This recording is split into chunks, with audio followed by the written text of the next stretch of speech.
whether it's broccoli or something more adventurous like Swiss chard. The vegetables are also important.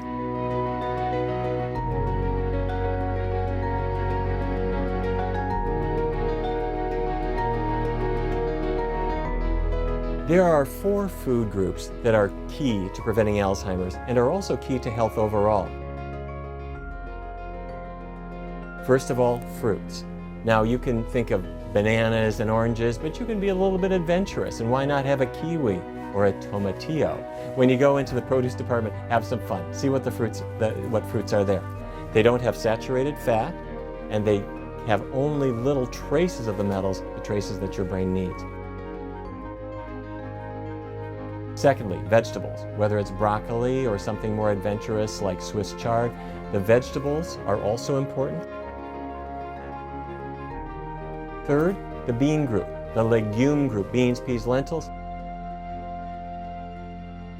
And fourth, whole grains. What they all have in common is that they don't have bad fats. They don't have the saturated fat that's linked to Alzheimer's disease, and they don't have the overdose of iron and copper and zinc. They give you the part that your brain needs without the excess. Those are my 4 healthy food groups.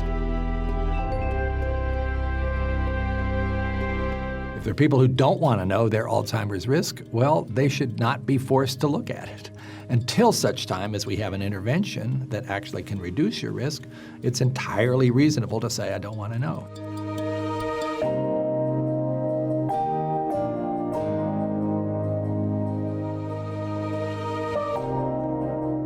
I think people ought to have the ability to make that decision for themselves.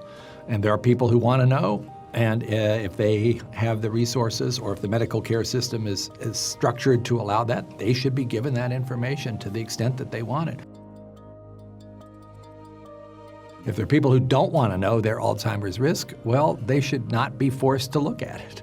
Until such time as we have an intervention that actually can reduce your risk, it's entirely reasonable to say, I don't want to know.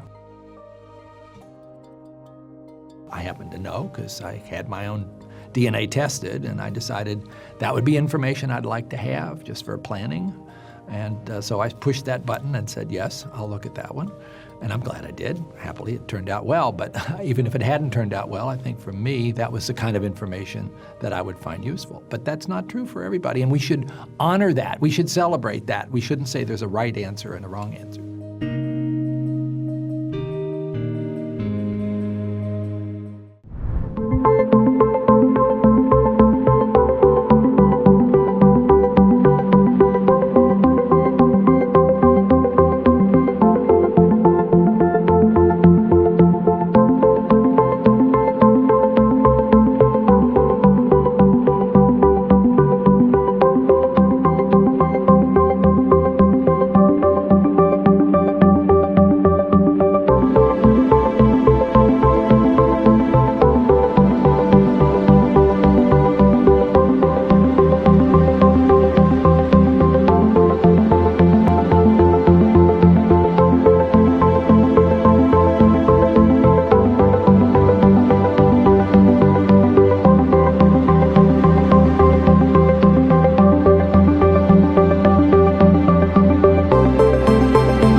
Doctors can test for the ApoE epsilon 4 allele. It's very easy to do, and any doctor can order it.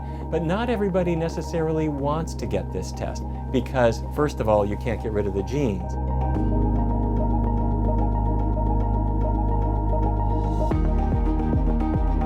There are genes for Alzheimer's disease. The name is the ApoE epsilon 4 allele. That is a gene that you could get from mom or from dad, and if you have it, it increases your risk of Alzheimer's disease. In fact, if you got it from both parents, your risk of Alzheimer's disease is 10 to 15 times more than for other people. That's not the end of the story though. What this gene does is it makes a protein that carries cholesterol in the blood. So what this also means is, what if I'm not eating cholesterol? What if I'm not eating the bad fats that produce cholesterol?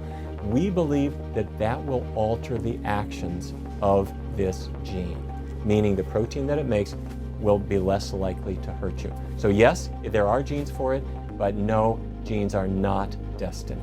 Doctors can test for the ApoE epsilon 4 allele. It's very easy to do, and any doctor can order it. But not everybody necessarily wants to get this test because, first of all, you can't get rid of the genes. Secondly, the protective steps, a healthy diet, that's really the same whether you have the genes or not.